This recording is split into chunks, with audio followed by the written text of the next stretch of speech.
আমার analysis report বলছে আমিন খান এই একটা মাত্র ছবি মেগাস্টার শাকিব খানের সাথে তুলে তিনি যেন এখন টাইমলাইনে সেই শীর্ষে অবস্থান করছে।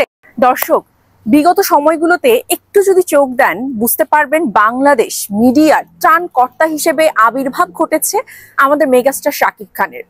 এই মুহূর্তে আমরা সবাই বলছি রিমার্ক অ্যান্ড হারলেন তো তারার মেলা হয়ে গেছে। এই তারার মেলার পিছনে আসলে কারণটা কি? কেন শাকিব খান ধরে ধরে টিভি মিডিয়া চলচ্চিত্রের মানুষ সবাইকে এক ছাদের নিচে কেন নিয়ে আসছে? কারণ একটাই, তিনি তার চলচ্চিত্রটাকে অনেক বেশি ভালোবাসে। তিনি চান তার চলচ্চিত্রের প্রত্যেকটা মানুষ ভালো থাকুক, তারা উপার্জন করুক।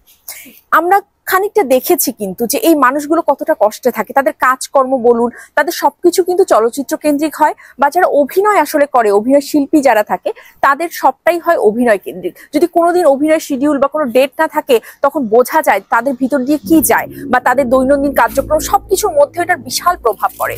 তো এগুলো তো আসলে একজন মেগাস্টার মহা তারকার তো আসলে ভালো লাগবে না যদি সে সত্যিকার অর্থেই সিনেমাকে ভালোবাসে বা কৃষ্টি কালচারকে ভালোবাসে।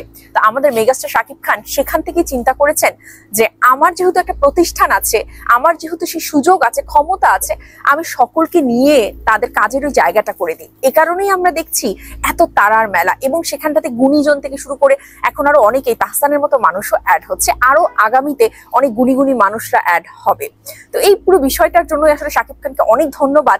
এর পরপরই আসি যে শাকিব খান মানেই তাকে ঘিরে একটা ছবি যদি কারোর সামনে চলে আসে, এটা নিয়েই গুঞ্জন শুরু হয়ে যায়, এটা নিয়েই পুরো মানে কাপঝাপ একটা অবস্থা তৈরি হয়ে যায়। কারণ প্রিন্ট মিডিয়া থেকে শুরু করে ইলেকট্রিক মিডিয়া সবাই এটা নিয়ে নিউজ করে যে এই বোধহয় মুভি আসতে চলেছে। যদি একটা মেয়ে হয় তাহলে তো নায়িকা হয়ে গেল, আর যদি কোনো ছেলে হয় তাহলে ভিলেন বা অন্য কোনো রোলে কাজ করা শুরু করে দিয়েছে, যেমনটা দেখছেন আমিন খানের সাথে। এখন আমার প্রশ্ন হচ্ছে যে একজনের সাথে ছবি তোলা মানেই যদি তার সাথে কাজ করা হয়ে যায়, সবকিছু হয়ে যায়, এটা ঘিরে এত কথা হয়, তো হোক না, সমস্যা কোথায়? এরকমই তো শাকিব খান। দর্শক, আমার অ্যানালাইসিস রিপোর্ট বলছে আমিন খান এর মধ্যে অনেকগুলো কাজই কিন্তু করেছেন, ভিলেন রোলেও করেছেন, কিন্তু কোথাও গিয়ে এরকম ভাবে টাইমলাইনে কিন্তু আমরা তাকে খুঁজে পাইনি বা দেখতেও পাইনি। এই একটা মাত্র ছবি মেগাস্টার শাকিব খানের সাথে তুলে তিনি যেন এখন টাইমলাইনে সেই শীর্ষে অবস্থান করছে, তাকে ঘিরে এত কন্টেন্ট তৈরি হচ্ছে। বুঝতেই হবে এটাই মেগাস্টার এবং এটাই শাকিব খান। যাই হোক, এরকমটাই চলতে থাকুক। শাকিব খানের সাথে এজন্যই সবাই একটা ছবি হলেও তুলতে চায়, এখন তো দেখছি সাংবাদিক ভাইরাও তুলতে চায়। তো এটাই আসলে আমাদের megastar Shakib Khan. Thank you so much everyone. আপনাদের মতামতটাও জানাবেন যে আমিন খান ঠিক কিভাবে বা কোন রূপে যদি শাকিব খানের সাথে সিনেমায় কোনো একটা স্ক্রিন শেয়ার করে আপনাদের অনেক ভালো লাগবে। টাটা।